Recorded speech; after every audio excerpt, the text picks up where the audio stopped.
జై తెలంగాణ జై తెలంగాణ. ఇవాళ తెలంగాణ రక్షణ సేన జెండాలను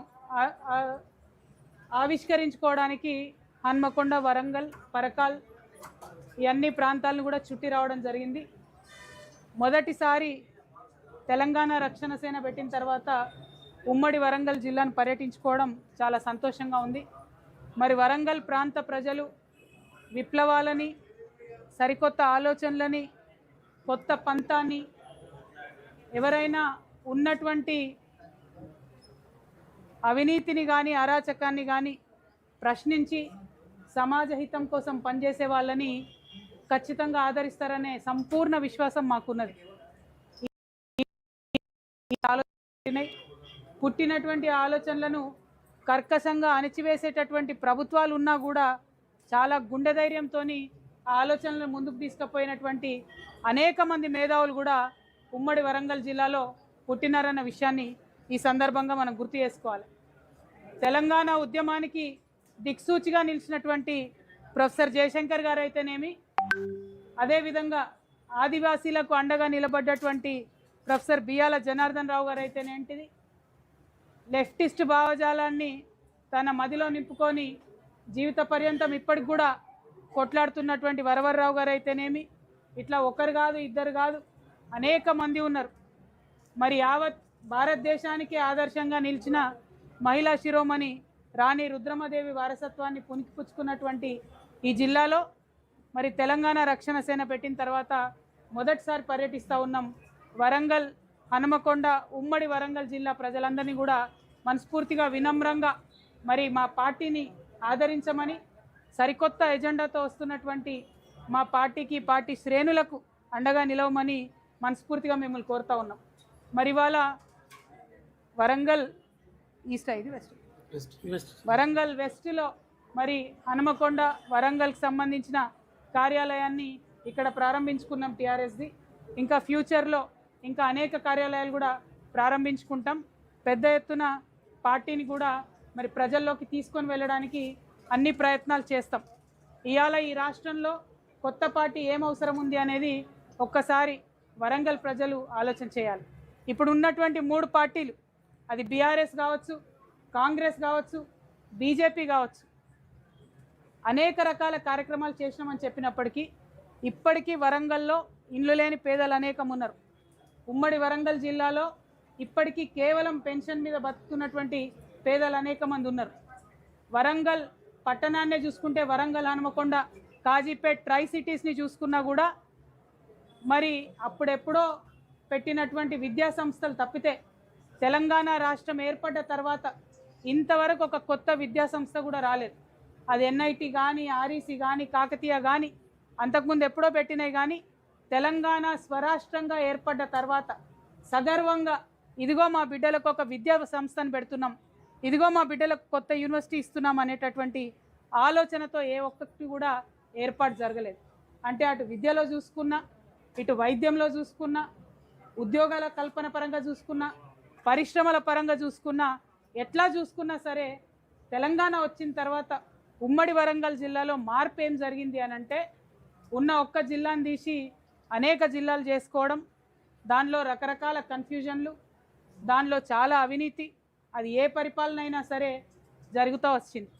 ఇవాళ మీరు చూసుకుంటే మున్సిపల్ కార్పొరేషన్ వరంగల్కి సంబంధించి ఆలోచన చేసుకుంటే ఇప్పుడు కూడా యాజ్ ఆన్ టుడే కూడా ఒక కమిషనర్ లేడు. కలెక్టరే యాక్టింగ్ కమిషనర్. ఎందుకు లేడు కమిషనర్ అంటే, హైదరాబాద్ తర్వాత పెద్ద సిటీ వరంగల్, అంత పెద్ద వ్యాపారం జరిగేటటువంటి సిటీ అయినా సరే ప్రభుత్వానికి పట్టిలేదు. 2 మంత్రులు ఉన్నారు. ముఖ్యమంత్రి స్వయంగా వచ్చి 5200 కోట్లతోని అండర్ గ్రౌండ్ డ్రైనేజ్ చేస్తా అని చెప్తే దానికి ఇంతవరకు దిక్కు మొక్కు లేదు, కనీసం ఒక ఆలోచన లేదు.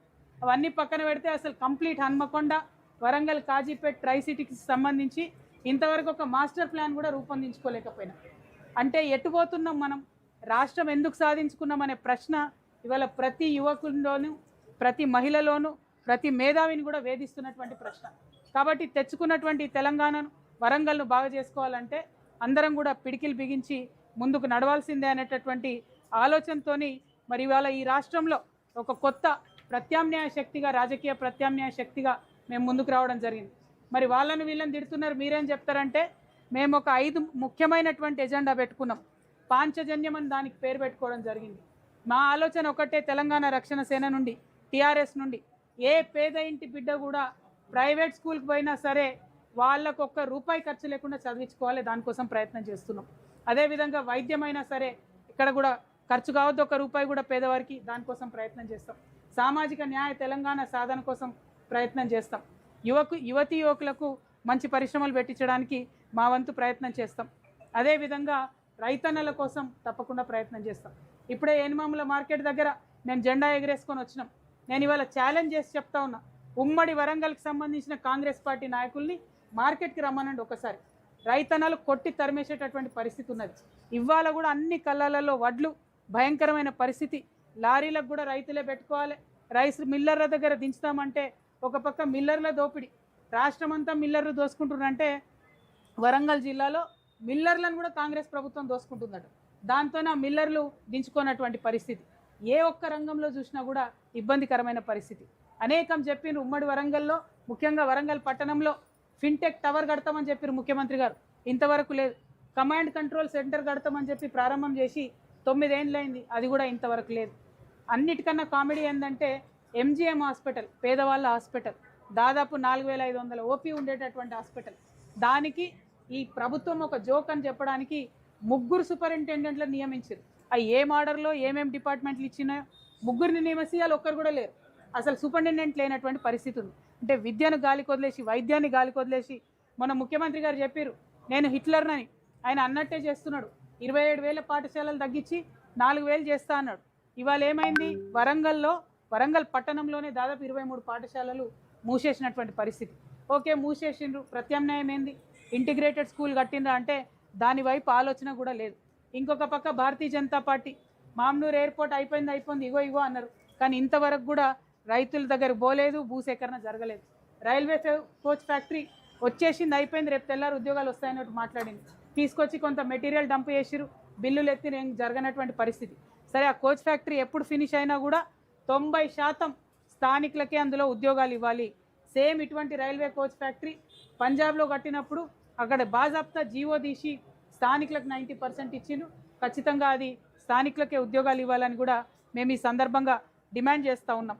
మరి అదేవిధంగా మనకు వర్షాకాలం వస్తుంది, భద్రకాళి చెరువులో రిపేర్స్ ఇంకా పూర్తి కాలేదు.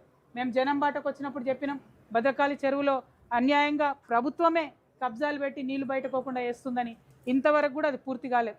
అదేవిధంగా పక్కనే ఉన్న బోంది వాగుకు సంబంధించి కూడా మరి లోతట్టి ప్రాంతాలు మునిగిపోయే పరిస్థితి ఉంటుంది. కాబట్టి వానాకాలం వచ్చింది, కలెక్టరే యాక్టింగ్ కమిషనర్ కాబట్టి కలెక్టర్ గారిని రిక్వెస్ట్ చేస్తూ ఉన్నాం, డిమాండ్ చేస్తూ ఉన్నాం, మీరు తక్షణమే ముంపుకు గురి కాకుండా ఆయా ప్రాంతాల్లో కేర్ తీసుకోవాలని కూడా మేము కోరుతూ ఉన్నాం. ఇక కాకతీయ యూనివర్సిటీ సంగతి చూసుకున్నట్టయితే ఉస్మానియా యూనివర్సిటీ మీదనేమో ముఖ్యమంత్రి గారు 1000 కోట్లు ఇస్తామన్నారు. సరే, ఇయ్యలే, అక్కడ కూడా ఎగ్గొట్టిరు, అది వేరే విషయం. కానీ కాకతీయ యూనివర్సిటీలో ఇప్పటి వరకు కూడా హాస్టల్ ఫెసిలిటీ లేకుండా ఆడపిల్లలు మగపిల్లలు బయట ఉండి చదువుకోవాల్సి వస్తుంది.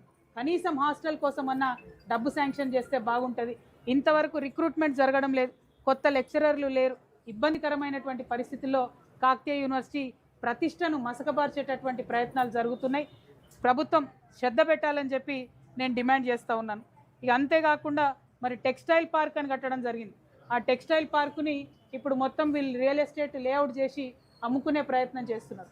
అది కరెక్ట్ కాదు. ఆ టెక్స్టైల్ పార్క్లో ఇబ్బంది ఉంటే పరిశ్రమలు తీసుకురావాలి. ఏమైనా పరిశ్రమలు వెళ్ళిపోతే కన్విన్స్ చేసి ఎక్కువ పరిశ్రమలు తీసుకురావాలి. కానీ అలొకేట్ చేసినటువంటి 2400 కోట్ల 2400 ఎకరాల భూమిని లేఅవుట్ చేసి అమ్మాలని చూడడం మాత్రం కరెక్ట్ కాదు. దీని మీద ముఖ్యమంత్రి గారు తక్షణమే శ్రద్ధ పెట్టాలని కూడా నేను డిమాండ్ చేస్తూ ఉన్నాను.